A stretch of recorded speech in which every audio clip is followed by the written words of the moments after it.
of 64 million Filipinos who cannot eat 3 meals a day, who, if the weather gets worse tonight, will be exposed to the pitiless elements for lack of a roof over their heads. Sino magkukup-kup nitong taong bayan kung tayong lahat na nakapag-graduate na sa isang magandang universidad ay talikuran ang ating kapingkulan sa ating sosyedad? And that is the only reason why I have decided, even outside of government, to continue my crusade against graft. And that is why I have established a nationwide citizens movement for good government. I call it Movement for Responsible Public Service, or MOVERS. I seek to expose the anatomy of graft. I want to tell the Filipino people how graft is committed, and I invite you to join me in proposing solutions to every problem that I might be able to uncover. Wala akong hangad para sa sarili ko. Wala sana akong hangad pumasok sa politika. Alam ng mga politiko dahil kinausap ko sila. I told them, I have been an academician all my life. I have been a scholar in UP all my student days. I have never dabbled in politics. I've never run for any elected public office. It would therefore be impudent of me, not to speak of being unrealistic, to seek the highest office in the land. I told the politicians, please cooperate with me. Just teach me if I do wrong. But please don't try to obstruct or destroy me, because we are all Filipinos and we need to unite, for the problems of our country are so imperative and so urgent. Sinira pa rin nila ako. Ayaw nilang maniwala at sinabi ko, wala akong balak para sa 1992. At that time I said, I have no political ambitions for 1992, except possibly to defy the laws of medical science and to represent my country, the Philippines, in the 1992 Barcelona Olympic Games, preferably in the fields of boxing or wrestling. Traditional politicians, I will be, in the wink of an eye, in an instant, destroyed and decimated. But I have faith in the Filipinos, and that is why I came here today to deliver this message. Fellow Filipinos, all that you need is to believe in yourselves. Have faith in the Filipino. It is possible for the Filipino to effect a turnaround in the culture of corruption. It is possible for the Filipino to energize himself by his own inner moral strength. Hold true, hold fast to all the virtues that you studied in this great university. They served me well. They served you well in your own time. But help me. Let us now call for a politics of synergism, not the politics of cannibalism. They say that to fight graft, to fight corruption and criminality, is mission impossible. And so they said when I sought to fight graft in CIT. I am proud to tell you, as a UP alumnus, although they said it was mission impossible, we did the impossible in that office and in the TAR.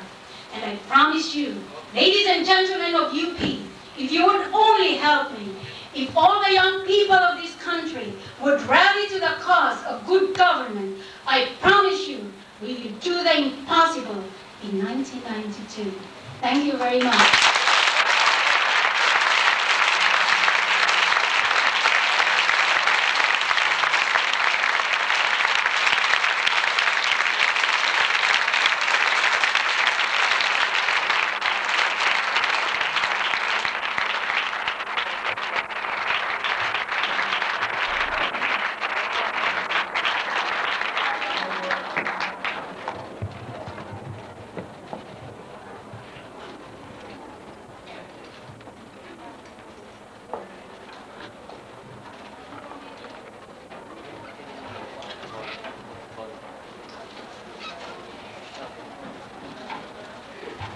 Your son on the military basis?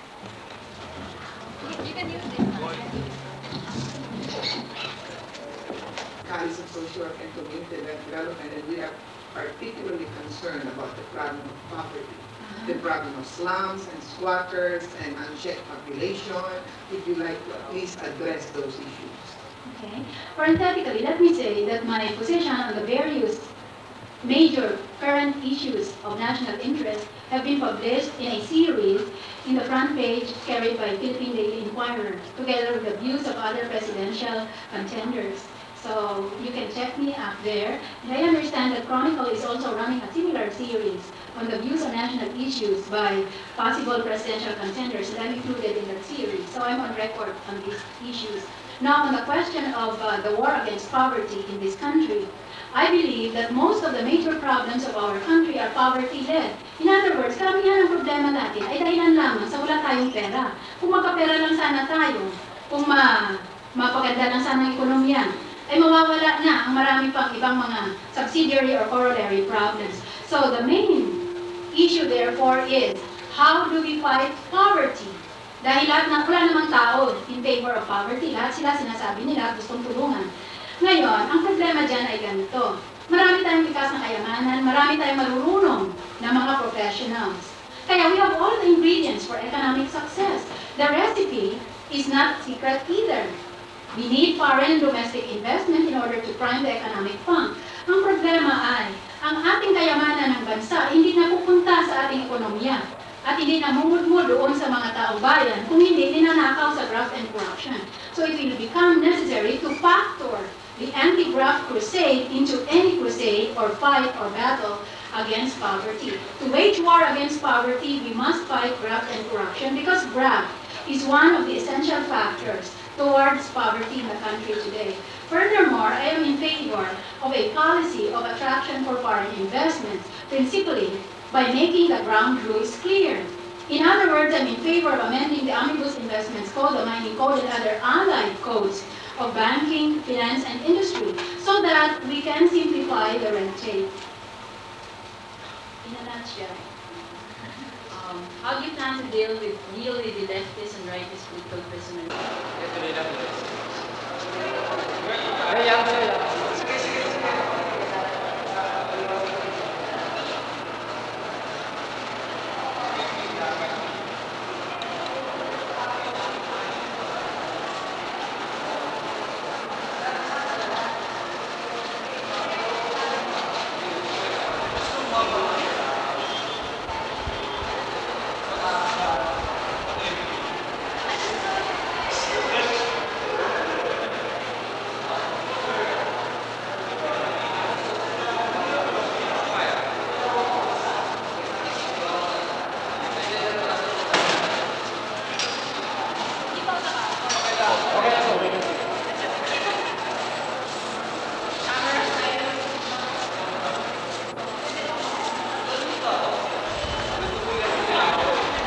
Babad na yan. Ha?